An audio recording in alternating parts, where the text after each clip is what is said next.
Everyone has a story to tell. Welcome to DingoTalk, where we explore the experiences that make us who we are. Here's your host, Carlo Guadagnino.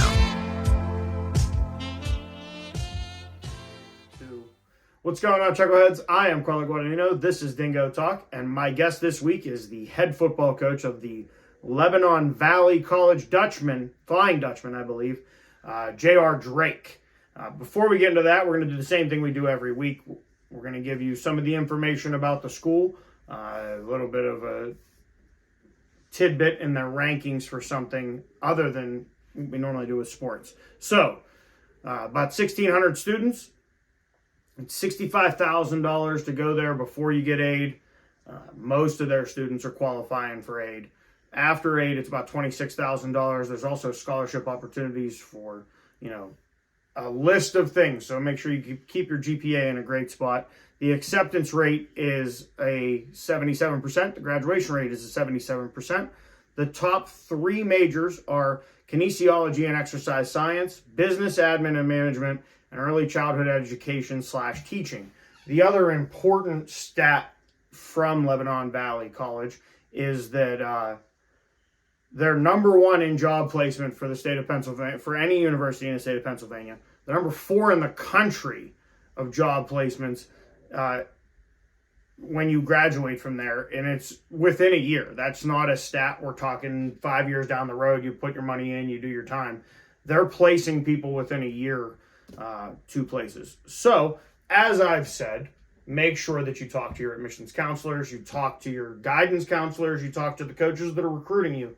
They're going to have more information and easier access to the information.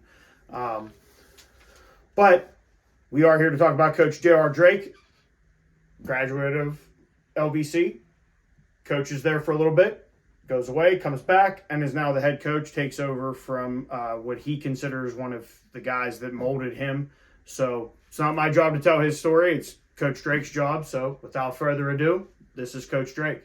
What's going on, Chuckleheads? I am Carlo Guadagnino. This is Dingo Talk. My guest this week is the head football coach of Lebanon Valley College, Coach J.R. Drake. Coach, thank you for joining us. Thanks for having me, man. Absolutely. Coach, we're going to talk like we do every week. I want to hear your story and how, because it's 3 trips. In my mind, it's 3 trips to LVC as opposed to just the one. So in 2007, how do you find yourself at LVC? It's a funny story, actually. I was looking at different schools. I was down to Allegheny and St. John Fisher. Okay. I didn't have the SAT score to get me into Allegheny. And I had looked at LVC, but I hadn't really visited. Coach Beeler was recruiting me at the time and was at a bunch of my games and sent me a bunch of handwritten letters and kind of wouldn't leave me alone, which was a good thing. Yeah. But I actually committed to St. John Fisher, and then started to think about being 4.5 hours away from home. And I was extremely family oriented. I'm from Mechanicsburg, which is right down the road here. Grew up there, and just kind of really thought about it, kept thinking about it. And I was like, you know what? I felt like I just needed to go to LVC and needed to be home. So I called them late. I called the coach up at St. John Fisher, Coach Sims, who was recruiting me, and apologized. And I went to LVC, even though it was a little more expensive, but it was because it was close to home. And Coach Mo, who was the head coach at the time, and Coach Beeler, who was the OC, they just gave me that same sense of family that I had, which is why I wanted to stay close to home. So that's pretty much why I ended up here. And not to spoil the story at all, but it seems like that's a theme at LVC, especially with the coaches being associated to the college as alumni as well. So you get to 09, you guys make it to an ECAC bowl game, and then you decide to start your coaching career at LVC. Now, I've asked other coaches that went down the same path, what's the biggest difficulty when you go from being the guy in the huddle to the guy wearing the khakis on the sideline? It was extremely difficult. It was difficult for me too, because I had tore my rotator cuff and labrum. So I actually tore my labrum and went in for surgery. We had our shoulder doctor, Dr. Ackerman. They got me through everything. And when he went into my shoulder, they saw my rotator cuff was 95% torn and flipped into my shoulder socket. So the dye, it didn't show up on the dye when they put it in the MRI. So they had to go out and tell my parents I was going to be in surgery a lot longer. So I was a junior at the time and going into my senior year. And with that, it was a full year recovery pretty much. And Coach Mo and Coach Beeler asked me if I wanted to coach. They thought I had seen some different things. I saw the game differently, and they really kind of, and I wanted to. I was going to school for education and to be a high school coach. So I had never really thought about college at that point. And I, talked it over with my family and everything else like that, and felt like it was the right decision to make at the time. What I actually didn't graduate from LVC because I transferred to Millersville. And the reason why I did that was because of that transition. And I would have been, my first year, I coached my senior class. So I felt like it was imperative for me to kind of separate myself, even though those guys were my guys, but so that I could try to get that level of respect a little bit, because I was going to be coaching the guys I was playing with. And ended up finishing up at Millersville and then doing about 3 years here volunteer before I got my first paid gig. But I mean, it was tough. I mean, like that, I tried to take it more of an observation thing and just kind of give guys little tidbits here and there. I didn't try to be overpowering. I just more tried to motivate, and do those type of things with my senior class, and just be supportive for them and be a ear for them to bend a little bit, obviously respectfully. And then that kind of helped me grow and build once I got out of that phase into the next couple of years. Now, do you think that made it easier for the guys that you came in with to it was an easier adjustment for them because it was more or less just getting if they wanted the advice, they could come to you, but they didn't have to necessarily come to you as a coach at that point? Yeah, I think so. I didn't take the whole, I'm a coach now, you have to respect, I didn't draw that line in the sand. I kind of just distanced myself and it would give them little tidbits. And sometimes they'd try it and it would work. And then I think that's eventually what gained traction. Every time I gave them something, it started to gain. And then they started to be like, okay, well, maybe I should ask Coach Drake this or and then it ended up being pretty good. So, but yeah, I always take that as I don't ever want to be overbearing on people or anything like that, or pretend like I know everything. I think you got to build a relationship with people before you can, start to really get down to brass tacks with people. Absolutely. So I got to ask you, is it, because I want to get the order right, was the first 2 years outside of LVC at Lewisburg or was it at Anderson? At Lewisburg. Okay. So why when it was time to go and explore outside of LVC, why was Lewisburg the first place that you landed on? So I had, it was kind of funny. I was talking to Coach Mo and Coach Beeler, and I wanted to do this. I fell in love with it, so I wanted to do it full time, but it wasn't paid here. It was all they had was volunteer at the time. And I was getting done at Millersville, and it actually, weirdly enough, when I transferred, Millersville changed their education plan, and I was gonna have to go to school for 2 more years. It was crazy. Why? And yeah, something with their curriculum or how they changed it and how different it was. I don't know. But my history advisor was like, don't you want to coach? And I was like, yeah, but I want to have my education degree and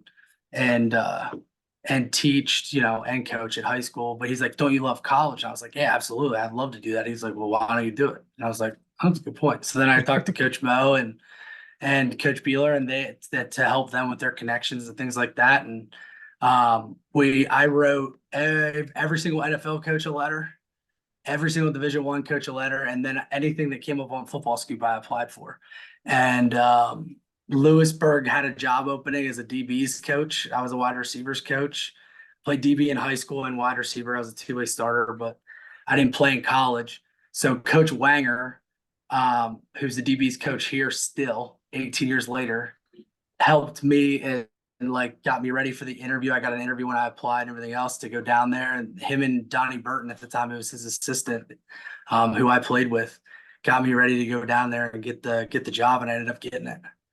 Now, what would you say the biggest difference was from your time at the first time at LVC and Lewisburg? Oh, it was drastically different. It was junior college. It was a whole different ball game down there. It was a very well-run program, though. Coach Sala, who was the head coach down there, did a heck of a job with the discipline things, and keeping them pretty in line. They were in the triangle. They call it the triangle down in Raleigh-Durham area. So they had basically like NC State, East Carolina, and North Carolina would like send us guys. And we were one of the only junior colleges down south at the time. So it was us and like Georgia Military. That was it. Okay. That were like 2-year junior colleges. And we played in the NEFC back then, which was Lackawanna, Dean College, Monroe. I'm trying to think ASA, Nassau. So like we would take like 16-hour bus rides and leave on a Thursday to go play up in like Massachusetts. It was crazy, but it was awesome. Like we didn't have a lot. Our locker room was on the third floor of like the admissions building. And it just like, it gave you a lot of respect for everything, like relationships because of the kids that we worked with and trying to get them to the next level, and to some of their spots. And then, like we had to paint the practice field every week. We played at a local middle school and had to put play clocks on the, like on our coach, my defensive coordinators, like trailer hitch and take them to the game. Like it was wild. We had to paint the game fields. Like it was like, wow, that takes a lot to like do all this. And we were a small staff. But the coolest thing about that place too, which is I was truly blessed, is like the relationships that I had. And, Coach Mel and Coach Beeler are two of my biggest mentors. But Trevor Highfield, who was down there, who was my DC, was amazing. Like he taught me so much and taught more about the relationship piece, and a lot of that shaped me to what I do today. He actually played with Steve Ettman on the 1991 Washington Huskies team. He was a center. He was from out west, but like it was really, really cool. And Rob Rogers, who was the special teams coordinator, my best friend still to this day, who doesn't even coach anymore, John Osowski, who was like in the intern room with me. There was like 3 desks in there. We had a printer that would jam all the time. It was like old and beat up. Somebody even put like a Bob Marley "We Be Jamming" thing on it. It was, but we all just had fun. Like it didn't matter. It didn't matter the facilities. It didn't matter anything else. It was just like relationships and enjoying what we were doing. I think that was the coolest part about that. But I learned so much, and I think, from my perspective, like my parents had me at 18. Lived in a trailer in the middle of a farm field. Then we moved to a project in Colonial Park. Then we moved to Enola in a townhouse, and then we moved to Mechanicsburg. So it was like I almost grew up in every socioeconomic background, and then I got to go to junior college, and I could relate to those kids because I kind of grew up, in some of the same rougher areas and things like that. So but it really taught me a lot, like just relationship wise and how to coach kids and everything else. So it was really cool. Now, at this point in your career, we're at the 2 years at Lewisburg. What would you say your coaching philosophy to that point was, and has it changed at all?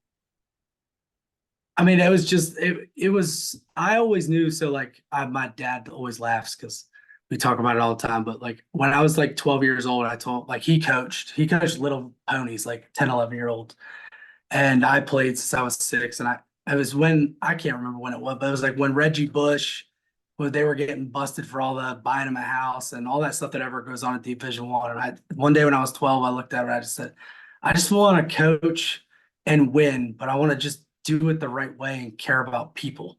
Like I want to prove that you can care about people and win. Like you don't have to cheat. You just have to work really, really freaking hard.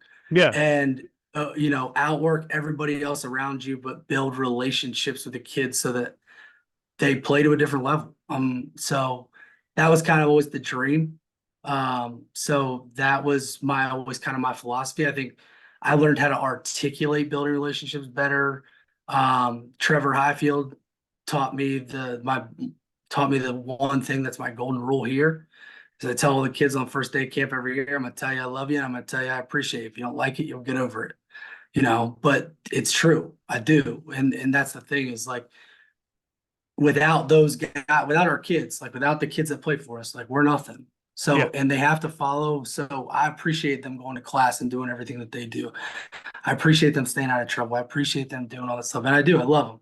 And we've had, some tragedy here too.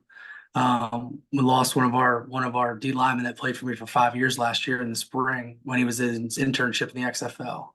And he was a big piece of all this and where our culture is today too. So, Well, I'm sorry for that.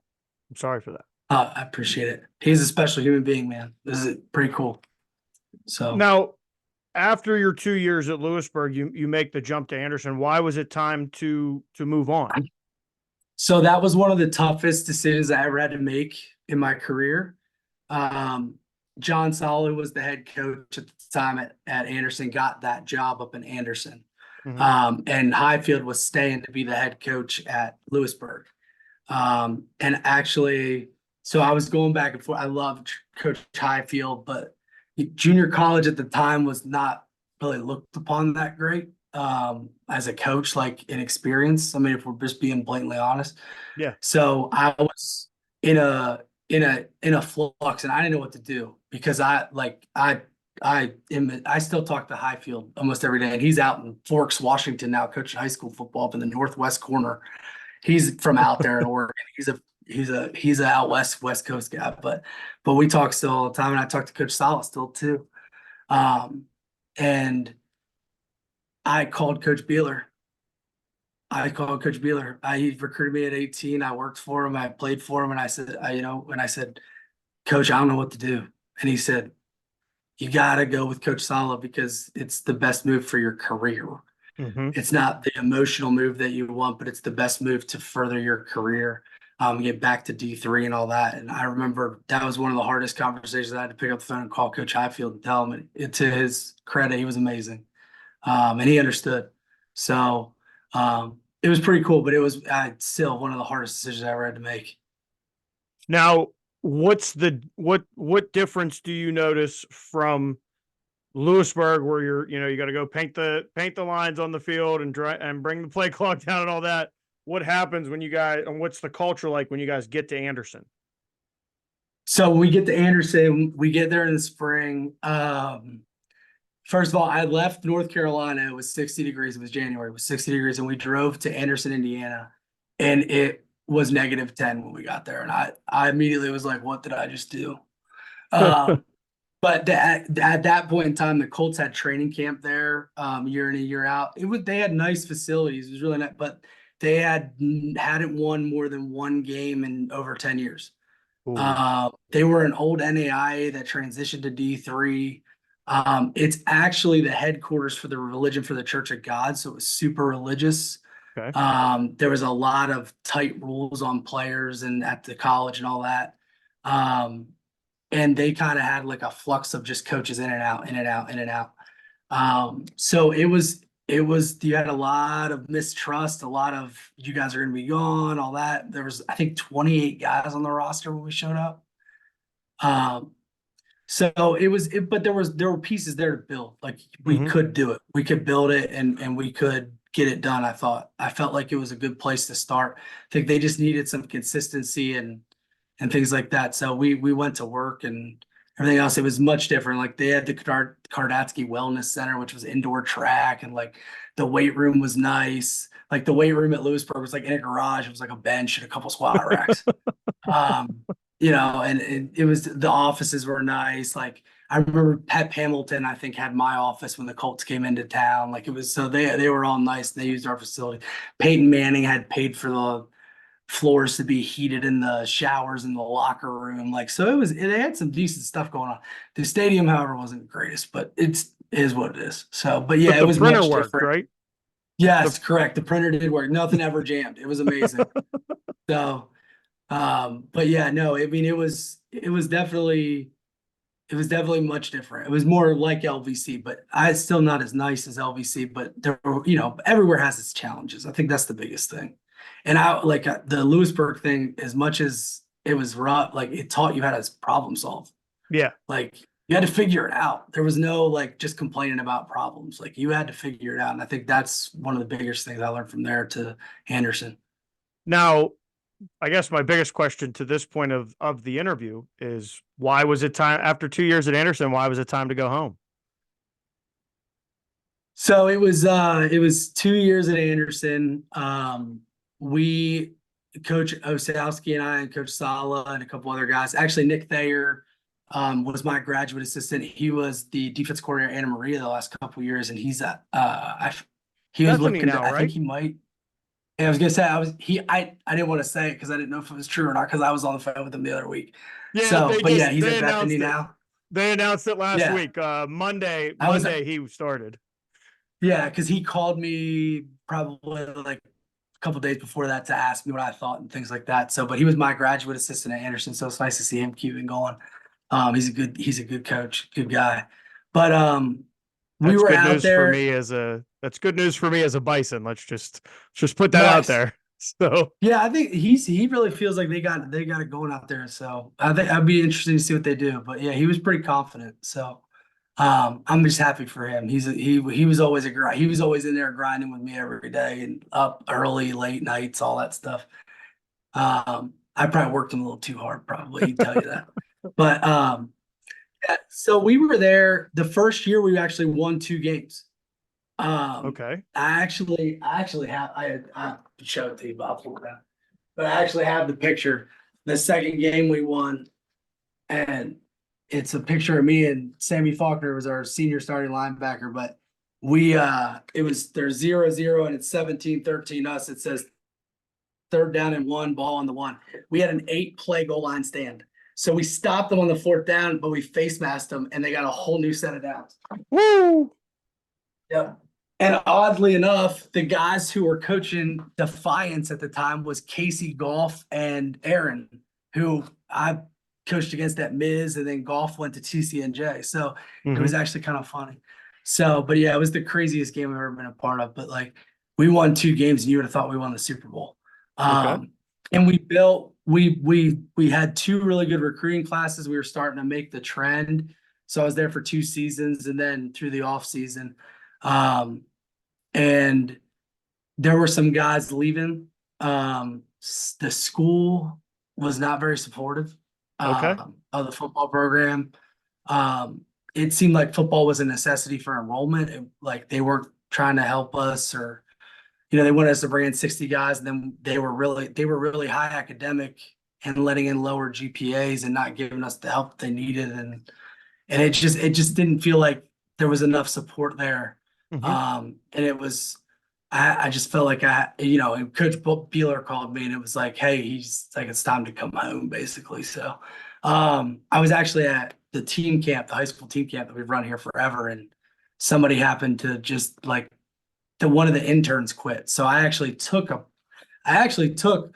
pay cut from being a coordinator, a recruiting coordinator, a defensive coordinator, to come back and be an intern for half a season. We didn't know what was going to happen with Vince, when he was going to retire or not. So it was more like I took a big risk. I remember moving back in with my mom going, I'm sorry. I felt like this is what I needed to do. And she's like, it's okay.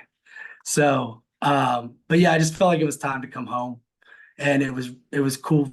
Like he recruited Coach Beeler and Coach Mo recruited me. They offered me my first job, and it was like full circle. Yeah. So it was it was almost like I had enough experience where he felt it was good to bring me back. So it was really neat. So I relished that. That was a cool conversation, even though I like took a step back almost. But it was definitely worth it. Now, talk to us about the next conversation, the conversation where you get put in the big seat, and you're replacing a guy who, as you said, he recruited you, he coached with you, he was one of the guys that gave you your first job. How did that all come about, and why was this the right spot at the right time, I guess?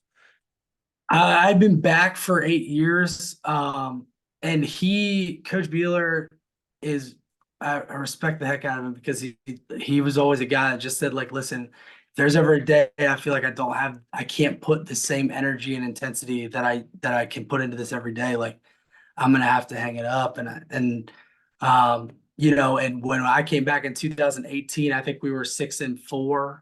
And then that was actually Coach Mo's last class, even though Coach Beeler was on staff.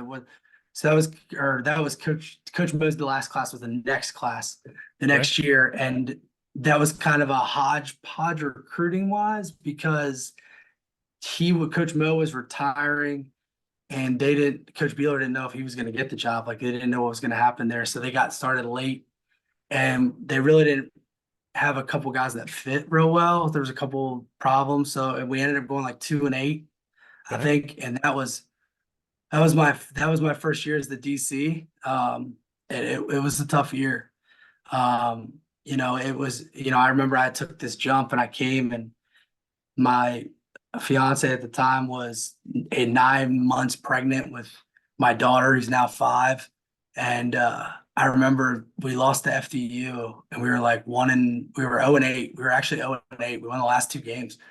And I remember sitting in her like baby room's all done. Like I'm sitting in the glider and she's downstairs barefoot, 9 months pregnant. I'm going, oh my God, what did I do? Like, oh no. Mm-hmm. And I just remember, I tell our team the story. I said, like, instead of sitting there and wallowing in my own pity, I just said, listen, I'm never going to let this happen again. Like, never again will I let this happen. So we went 2-8, and then we went 3-7. And Coach Beeler, to his credit, is one of the best managers of a roster I've ever seen. Like, he knew who to get rid of, when to get rid of them, like the perfect timing, who to recruit, like started to recruit the fit. And him and I worked it out when I became the recruiting coordinator, like what we were looking for, how we were going to do it, and just slowly started to just chunk away with COVID and everything. And then we ended up 5-5 and going to our first bowl game.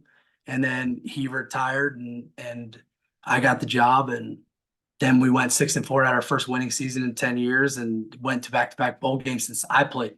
So that was kind of neat. So now, Coach, put us on I want to be a fly on the wall for you with a parent, with a recruit. Talk to us about how that conversation goes and what you're looking for, minus the guy got to be able to play ball, because that's a given. But what are you looking for in a player, and how does that conversation go with the parents? The first thing we talk about is school's really hard here. And we kind of recruit our health sciences, which is what our niche is. So we have a 6-year accelerated doctorate program and 5-year accelerated master's AT program. And then we have nursing now and exercise science. We have a lot of great majors. We have an accelerated accounting program. They get their master's and their bachelor's in 4 years. It's extremely high education here. And it's hard. School's hard here. That's one of the first things I say. Their first game day visit when they come, I say, listen, school's hard here. If you're not about your education, this ain't the place for you. Mm-hmm. So that's kind of where it starts a little bit. And it's not a scare tactic. It's just like, I feel like I have to say that, because if I don't, and a kid comes here and he's not about his education and he flunks out, I failed that kid. Yeah. And now he's in debt and has nothing to show for it. And I feel a certain way about that. And then once we get them here and they're in my office, like, and I sit down with the parents, I take a weird approach. I'm not gonna lie to you. They get talked at. So they get talked at their high schools. They get talked at on the phone. They get talked at all day here when they're on visit. And I kind of open it up and kind of relax the situation and let them kind of lead the conversation and fill in the blanks. They get a lot of the brass tacks stuff. So I let them kind of ask, because usually when I open up that space, they ask me some harder questions, which is good. I get to get into the culture stuff a little bit. But we're looking for guys who, one, truly love football. They gotta love football. Obviously, I already touched on the education piece. They gotta care about their education. They gotta go want to do the right things, but they gotta truly love football, because we're a high education school. We don't get a lot of time with them. Like, some guys miss practice some days because they're in PT labs or anatomy. We have a full anatomy lab, cadaver lab on campus. Wow. Like, I joke, there's a graveyard up on the hill. I always joke they take the bodies down from it. But that's it. I always tell the parents that one. They always think that one's funny. But yeah, so like they have to be strictly religious. Like, when they have time when we have our lift groups, they got to get there. They got to do their lifts.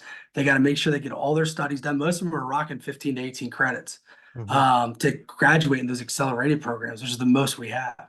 And they got to love the game, like, because it's film. We do a lot of that, and we have smart guys. So we do things a lot. We do a lot of different different things on defense and offense because we have those guys and we challenge them. Yeah. Which I think is really important. So we got to love the game. The other thing is you got to be a pillar of your community. You got to do community service. We do a bunch of different projects all the time. We do new student move-in day. That's one of our big ones. Like we help all the other freshmen on campus move in. We always, every year on our off day for camp, we go down to Lebanon City and either rebuild some of the park, like do the pathways. We've painted buildings. We've picked up like every year we do it, and we always do a team activity after it. But like that's another big piece for us. And then, the hugest piece for me is like you got to want to get better. Like you got to want to be challenged. Because I do that. I try to pull the best out of all of them. And for me, like our culture, the grit on the front of our helmets, like everyone always talks about grit and all that stuff. Here's how I define it for us. It's not the physical grit, it's the mental grit you have to go through life, the ups and downs, like we were talking about earlier. Yep. And we talk about we're going to go through these, like that's life. The point is what the phrase that we use is like, we want to be in neutral. Like we want to just kind of do this, right? Because this generation now, and I tell this to all the parents and all the kids, their generation, where you and I kind of did this and us, like we kind of went through, they go, man. Yeah. I mean, it's big emotion swings. I talk a lot about mental health. That's what I've added to the program. And it's huge because listen, if a player's play dips nowadays, they're either not sleeping because they're stressed about something's going on at home or nothing. And, that's kind of like, and I give that spiel. If they don't care about if they're not big on their mental health or anything like that, they don't come here. But like, it's important to us. Like Coach Mo had find a way when I played here. It's still here. We still slap the sign on the way out of the locker room. Coach Beeler was be the man you truly want to be. And and we've kept that too. That's a huge deal for me because that's what, both of them shaped me. And then the grit piece for me is then having the mental grit to do all that, because there are going to be times you get drugged down into a place and you got to be tough enough mentally to get yourself out. Yeah. And I think mental health is so big right now in college football, and the NCAA is going to keep doing stuff, but we use a book that was written by one of the best sports psychologists in the country that happened to die at 42 years old. And it was kind of like his homage, all his work done. And it's really good stuff. Like he helped Saban at Alabama and all those type of things. So, I mean, and it helped us. Like I preached it all year when I took over, getting to neutral. Like it was awesome. Like we hear our kids say it, we were saying it. And the big thing we started with is the first step is getting to a non-negative space. Okay. So like, how do you explain non-negativity to an 18 to 21-year-old? Well, the phrase they used with Bama when it was Saban was stop saying stupid shit out loud. That's literally the phrase. So, I mean, so our kids bought into that. Like that's I'm hot. I'm tired. This sucks. Why are we running this? It happens on every football field. Yep. Our kids police themselves. And then they caught a couple coaches sometimes being a little negative. And then they got really excited. So it kind of turned into, but that's what was kind of cool about it was everybody kind of got on pace with it. And I remember we played Widener week 4. And we went to overtime, and like, I looked at our sideline, our captains were already walking out, and they were just like, our sideline was just so calm. And which is what you want to see as a coach, right? Like you want that, especially going into overtime, you want that where, all right, give us the ball and let's go. It's the whole like not letting your emotions control you, right? Like being in a space where you can make split-second decisions or life decisions based on facts and what you see in front of you, not your emotions or other people's opinions. And they first play, we got the ball, first play overtime, 6. I mean, our left tackle pancaked somebody, our quarterback pulled it on power reading. It was awesome. It was incredible. But it was just really neat to see, like, that was the first time I had heard them. They were doing really well with it and all that stuff. But that was the first time like I noticed it. And I played so many tight games. I'm off on a tangent now. So, but yeah, that's kind of like, we want guys who want to get better. Like we want guys who want to be better men, who want to be challenged, who care about their education, want to be pillars of their community. And they gotta love football, man. They gotta love it Yeah. because we do some different things here schematically that's tough. So Now, Coach, you talked about the 20. You touched a couple on a couple different parts of the 2023 season. 6-5, 6-5 overall, 6-3 in the MAC. There was only two teams that were better than you in the MAC. It's Del Val and Kings. Talk to us about the 2023 season. What was the good, the bad, and the ugly? it was, when I took over, it was hard. Hard in the fact that I felt like we needed to take some steps in a different direction. But it was also hard because of my predecessors and I respect them so much. And like Coach Beeler was like, don't change too much. You're just an interim coach right now. Like, wait till you get the tag removed, then you can change. And, I've never been able to, pardon my French, but half-ass anything. Yeah. And I really felt strongly and I changed a decent amount. Like we were using the same practice schedule we used when I took over. We were practicing for like 2.5 hours and those type of things. And there's nothing wrong with that. There's different ways to skin a cat. I just felt like we could be so much more efficient and do so much more things in a shorter amount of time.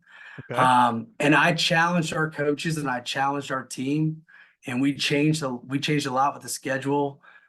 We changed the way we practiced and everything else. And man, they took it and ran with it. And we were much more efficient. I mean, we only practiced like an hour and 45 minutes during the season, like almost every day. And they were lifting 2 days a week in season under Coach Beeler, Coach Mo. And I really felt like we had to be in there more. And we did 4 days a week. Okay.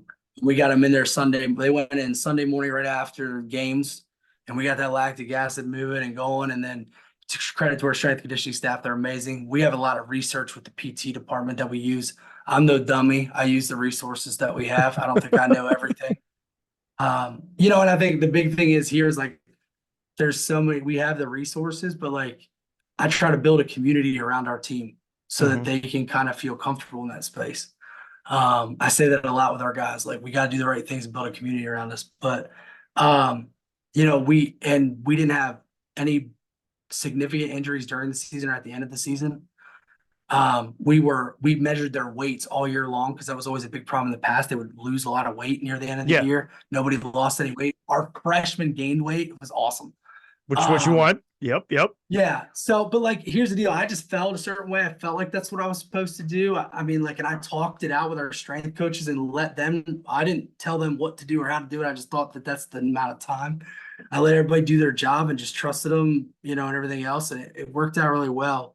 My coaches were unhappy with me a little bit because I made them run everywhere. And we do the times on the scoreboard, and then when the period's over, the horn goes off, everybody's got to go. And we put the practice plans in the locker room so the kids knew what practice was going to be like. And they knew, so we didn't have to constantly remind them where we were going period to period. And my linebackers coach, God bless him, Coach Byler, he's been here 13 years. He always coached the long snappers and punters down in the far corner of the end zone. Well, his individual drill that he's got to go to next is in the opposite corner. And he was in the training room during camp getting blisters taped up on his feet. Like he was upset with me. But then at the end of the year, he was down 30 pounds. So he was pretty happy with me too at the same time. So that whole running around with the coaches too, like one of my pure big philosophies is like, I'm never going to ask our kids to do something that we wouldn't do. That was always a big thing for me as a player. I was always like, I know I get the whole, you've done that, you've earned your stripes, but like, if they're up at 6, like we're up at 6 a.m. sometimes right now, and I can't be in there with them, but they know my light's on and I'm in here before they even get here. Yeah. I don't feel it's right that they're working and I'm not. So, and that's the way I felt about running in practice and things like that. So to their credit, they wanted some change too, I think. So that all went really well. We go to F&M. We play F&M on the first game of the year, and it's a heck of a game. It's 16. I think we lost 16-12, which was crazy. It was back and forth the whole time. And then we go down to Stevenson for the first MAC game, and that was the most crazy game I've ever been a part of. Like, first of all, it was a gunslinging shootout. We had 2 pick sixes. They're scoring at will. We're scoring at will, and then 5 minutes left in the fourth quarter, we're up 7 and we're on their 20-yard line, 1st and 10, and lightning hits. And the next gap was going to be 8:30 at night. And the MAC has a rule that says if it's in the fourth quarter and it's been more than 2 hours, that's the game. So I felt like from an injury standpoint and all that kind of stuff, that was the right thing to do. It was so hot. We ran out of fluids. I had to give my dad my purchasing card, and he ran up to Wegmans by Stevenson and like came back with a truck full of Gatorade. But yeah, and then we won that. That was awesome. That was a great game down there. There was a bunch of coaches who coached me at LVC. Coach Orndorff, who's a legend, was there. Didn't even know it. He sent me an email after the game. That was really neat.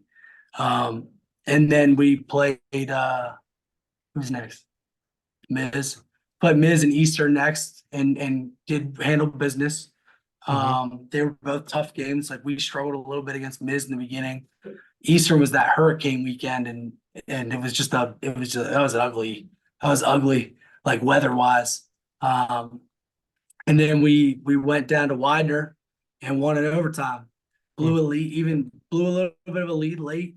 And where they could have folded, we took that next step and beat them down there. And we had only beaten them down there for once in 10 years. So it wasn't like it's something that happened a lot. After Widener, we had Kings, and it was homecoming for us, I think. Yeah, it was homecoming, and it was a downpour. It rained worse that game than it did in the hurricane game. And they give Skylar credit. He's at McDaniel now, but him and I have been friends. Nate Hinkle, who also coached with him, I actually grew up with, went to Millersville with. So like we have a whole little deal. But he did a heck of a job in the first half of giving our guys different stuff they hadn't seen. And game plan wise. And we adjusted at halftime. I think it was 19-6, and ended up keep getting it to a 1-score game. And our offense had 2 chances to tie it up, and then they ended up icing it. That was a tough one to swallow for our guys. But we all knew that all roads had to go through Del Valle to win. And we have made a steady incline on them over the years. Like every year we got a little closer. And we just hadn't put 4 quarters together on both sides of the ball. Yeah. And I felt like, so 2 years before we played them this year, our defense was lights out. I mean, they were amazing. Like our stands were like giving them standing ovation as they were coming off the field down there. Like it was awesome. Okay. And then our offense gave up 2 7 turnover scores, and the game ended up getting away from us. But we were close the whole game. And then the year after, we play them here, and our defense didn't play well, but our offense did. Our offense put up like 300 some yards against them. They were number 1 team in the country, or number 1 defense in the country that year with the Noble twins. And then we felt like this was the time to put the 4 quarters together. And we just couldn't close it out. They scored with 14 seconds left to beat us, but we had them. And that's where it got tough, because it was a tough pill to swallow for all of them. And we had a little bit of a hangover the next 2 weeks. And as much as I tried to coach them through it and push them through it, we ended up beating Alvernia, but it was not an easy game. We didn't play well. And then FDU caught us, and they got us in a bad one on senior day too. So it was a tough one to swallow. But I think they all kind of rallied together after that, realized kind of it's not over. We still have a lot to play for, things like that. Like we were picked to be tied 5th in the conference, and if we won, we'd finish 3rd. Yeah. And then it went out, and if we beat Albright, I don't know if you know this, but if we beat Albright last game of the year, the whole school marches to the president's mansion and demands a day off. It's a 100-year tradition. I did not know this. Yeah, it's like 104th year for it. It's like the like longest standing tradition in college football. That's pretty cool. That's pretty cool. So and then if we win, they go up there. The captains demand a day off with the school behind them. They got fire trucks. They shut down 934 over here, and they go all the way across at a megaphone. And then he always barters with them, but they always end up giving like an extra day on Thanksgiving.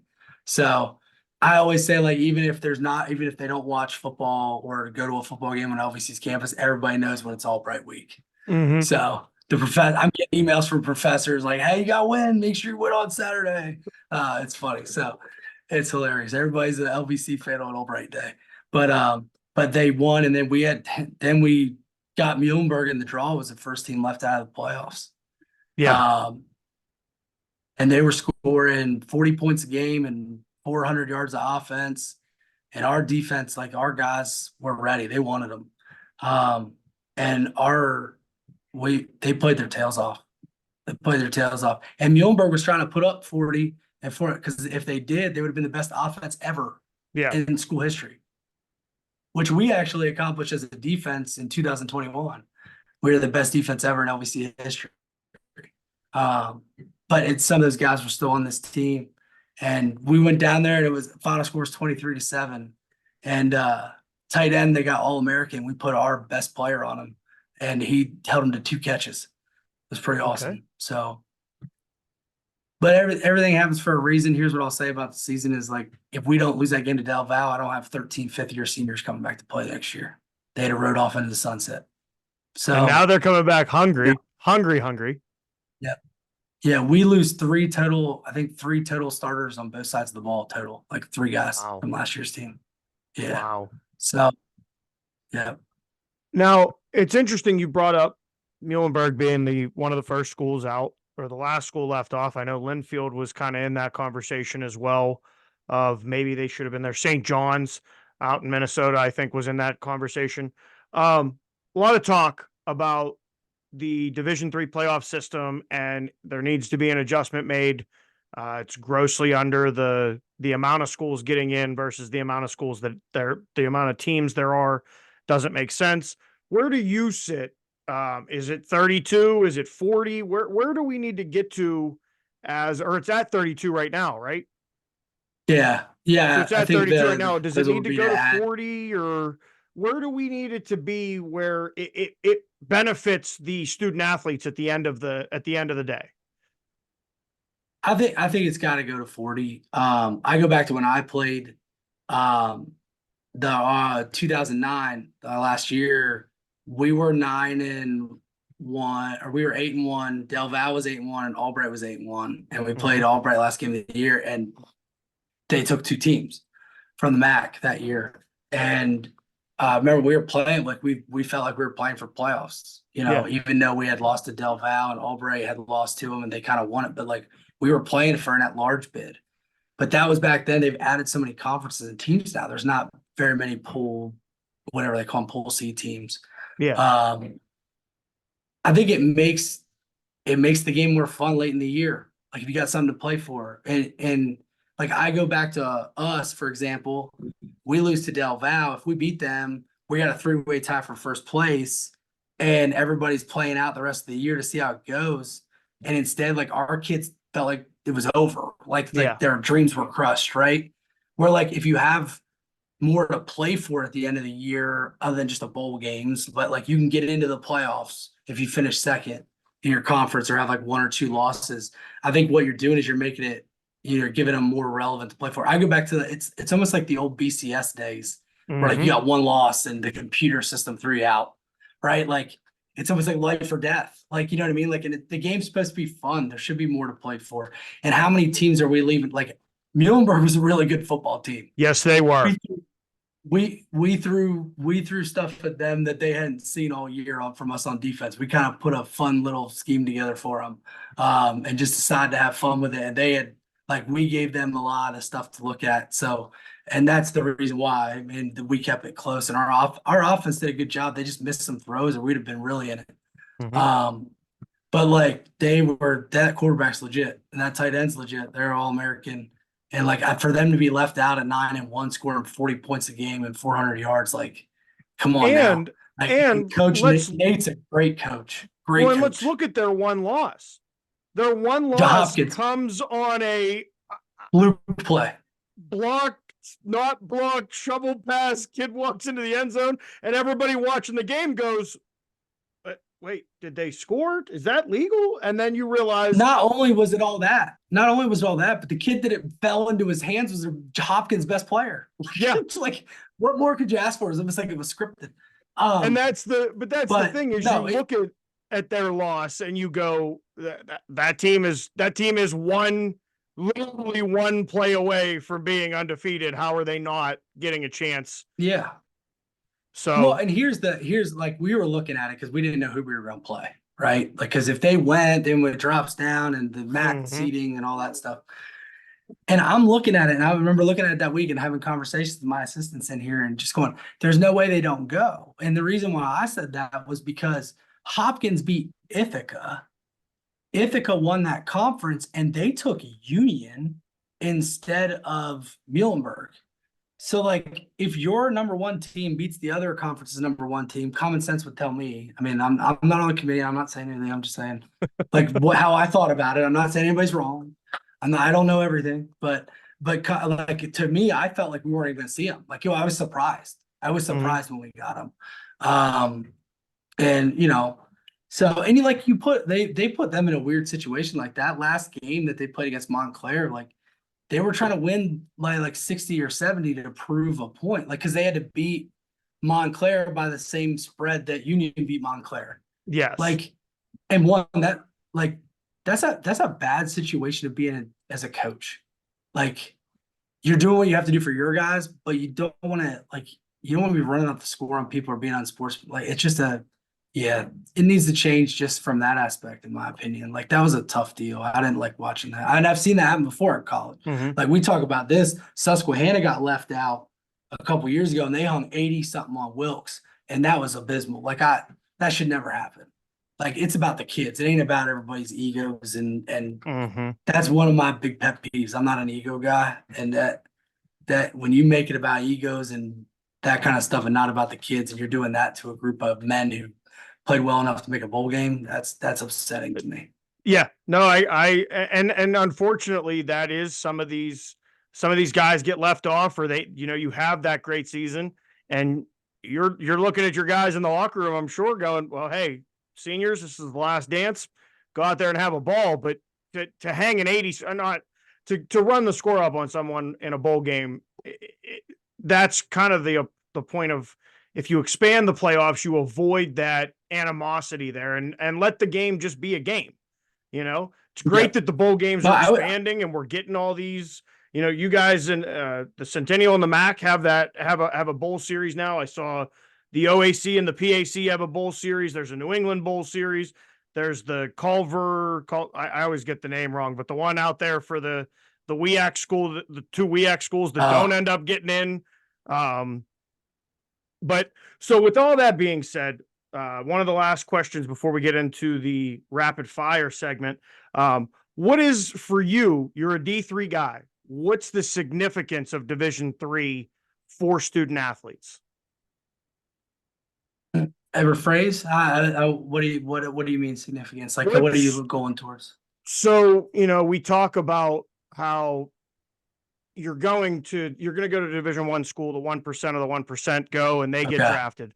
Division II guys are getting a scholarship, not as much money, but still you can see that. The Division III guys, a lot of the coaches that I've talked to when I ask that question, it's the Division III is the volunteer army. It's not a hostage army. It's not you're obligated here because LVC gave you X amount of dollars and you're going to play football and blah, blah, blah. You're there because you want to get an education and you want to continue to play football for 4 years or more. Yeah, I think, like, for me, D3, you get guys who truly love football. I also think the big piece for me, and we've gotten a lot of those guys, is the guys who have a little bit of that chip that want to prove that they were a D2, D1 player. And my big thing right now in recruiting is wild. Like, everybody wants ready-made bodies at D2 and D1. Like, the last 4 years, we've gotten 2 6'6", 190, 200-pound DNs that nobody wanted because they were 200 pounds and 6'6" in a rail. And Sean Fester just graduated, who was 6'6", 190 when we recruited him. And he's leaving after this year. He started at DM for us. He was 6'6", 270 this year. That's a big boy. A solid, right. But their bodies expand. Nobody wants to take the time to invest and build these kids up anymore. And, I like to think about it like, you got these guys who get passed over and that, and they have the chip. And if you mix that with a love of the game, you got a special recipe going because they want to be great. And they listen. Like listen, we coach everything here. Like we coach up nutrition, we coach up weightlifting, we coach up when to drink protein, how you sleep, how if you're having trouble sleeping, how to get back to sleep. Because you can't just listen, if you just tell your kids to sleep for 8 hours, like, okay, coach, well, how do I sleep for 8 hours? Like, do you see how, like, Coach Mo, I'll tell you this, Coach Mo, 2000, who I played for, his biggest thing when I was coaching for him, his favorite phrase, are you teaching them or are you telling them? And that sticks with me every day, man. He was awesome. He had all types of stuff like that. I like to think I'm a little mix of both of him, Bueller and Mo, which is kind of weird. It's like this weird little thing that I got both personalities. It's weird. But anyway, but yeah, they were awesome. Like you get these D3 guys and they truly love the game. And I think what's cool for me is like we really stress them teaching them the game. Like I don't want to just here's the play, run the play, right? Like I want to teach them the game, teach them situational football, do all that stuff. Like, defensively, I mean, I'm blessed. I have some friends in high places. Like we run the Georgia Bama system, like, and our kids get it, and we don't have nearly enough time, like they do, like to put in all this stuff. I mean, and we're running, man match stuff and things like that, and like it's hard, but like our kids are smart enough to get it. That's the thing. I'm not asking them to do anything they're not smart enough for. And I think these guys are getting they leave here, they're doctor, whatever player. It's like, I think if we didn't have schemes that challenge them, I think they would check out. I think they like being challenged. So, I mean, to me, that's what it's about. Like they have a little bit of a chip, they have that grit, but it gives them the space to like prove everybody wrong, which I think is a lot of what D3 is proving everybody wrong that you were a better player or this or that, or, and then I talk about with recruits all the time, the perception of going D2 and getting a scholarship, even though it's like $2,500. Yeah. And they still got to turn their books back at the end of the year. Here's your books. Here's your books, and you don't get the refund on them when you turn them back in. So, right. I mean, it's crazy, but like it's that stigma though. Of, I got a scholarship, and the way social media has taken over, and all those type of things is like this generation is constantly worried about how they're perceived. Yep. And I say to him, I said, listen, you can be perceived like you want to go D2, right? Like that's what you want. You want to be perceived that way. And two, you're going to probably get redshirted if you walk on. Most of the time, scholarship guys even get redshirted because they got to get a year to develop. Then maybe you play year 2. Most likely you play year 3.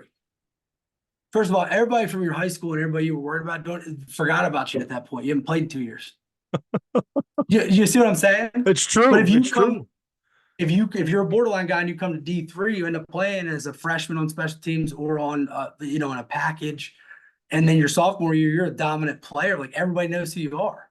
So it's like, to me, it's like, why not come down to D3 if you think you're a D2 borderline guy and dominate and show everybody you were a scholarship player? Because I'll be honest with you, half the time it's cheaper. The liberal arts schools are cheaper than going to Division II anymore. Like I don't think academic money at some of the PSACs don't even start till 3.8, 3.7. We give out at 3.2, 3.3. They're getting an academic scholarship for $28K already.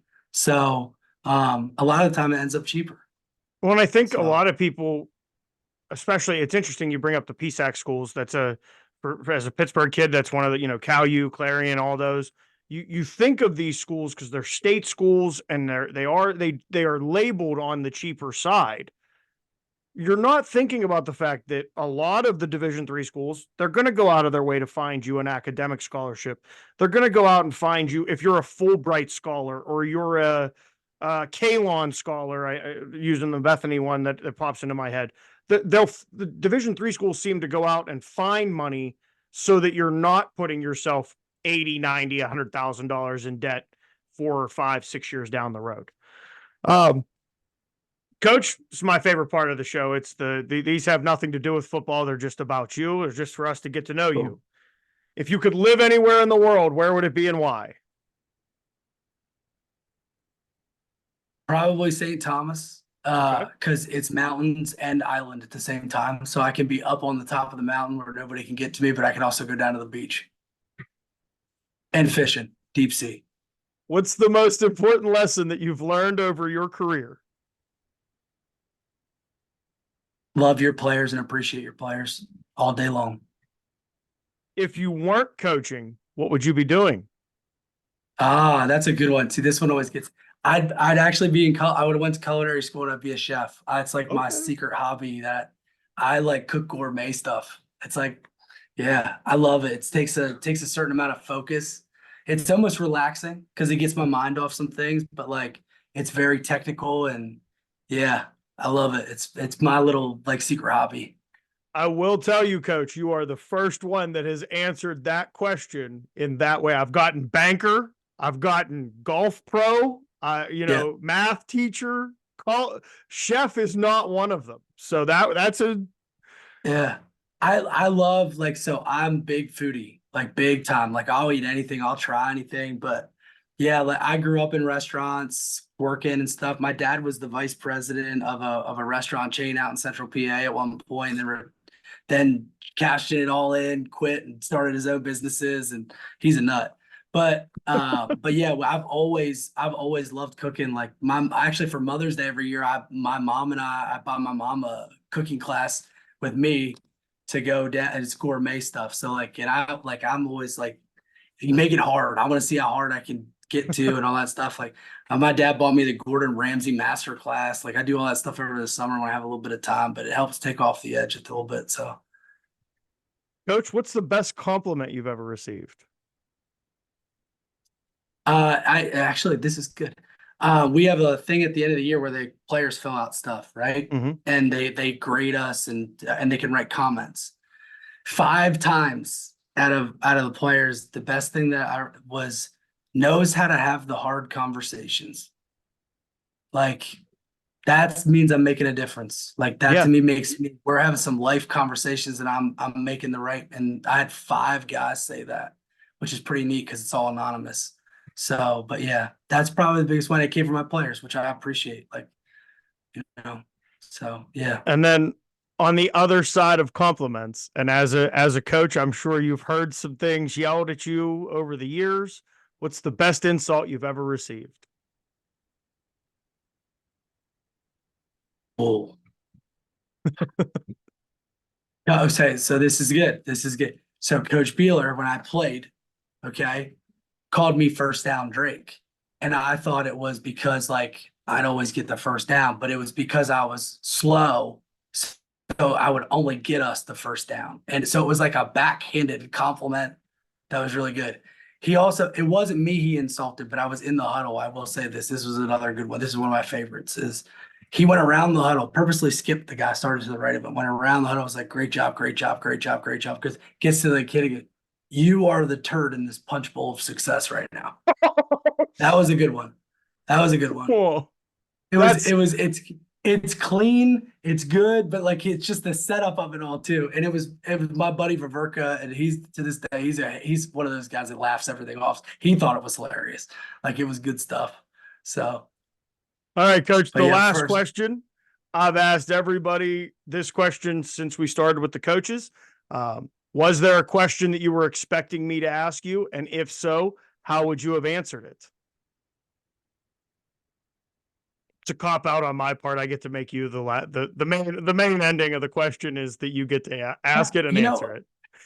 Here's the thing. I don't sweat that stuff. And that's the big thing that I tell recruits in here too. Like, this is the way I'll answer this. Like, I'm genuine and I'm honest. And I said, like, I have 2 rules. One, the love and appreciation. The second one I tell every recruit and our kids is I'm always going to be completely 100% honest and genuine with you. And sometimes it comes off really blunt. Like but the point is they learn, even if it hurts them a little, not hurt them, but like shocks them a little bit. And they're a little bit pissed off at me to be general.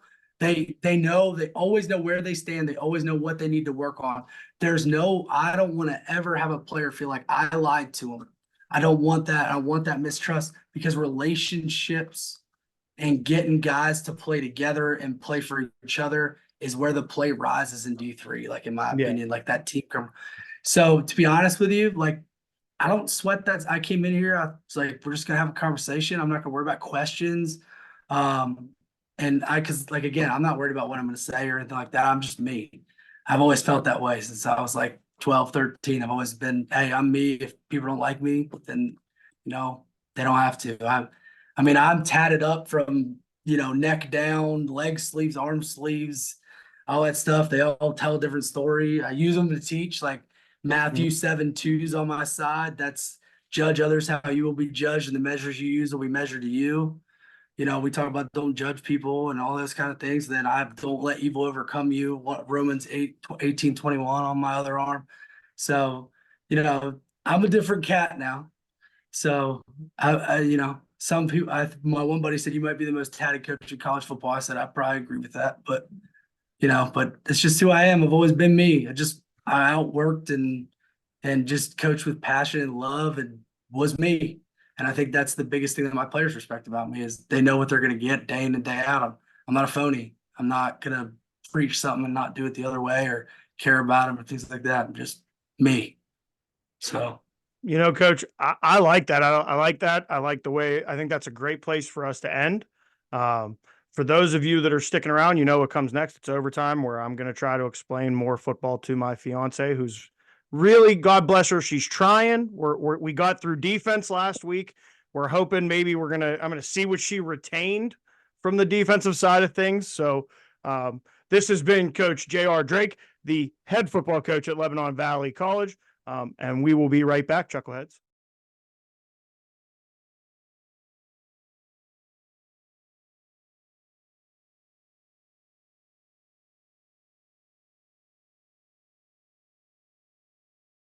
Thanks for checking out this episode of Dingo Talk. Don't forget to rate, comment, and subscribe. For more info and to contact the show, you can find us on Twitter @DingoTalk.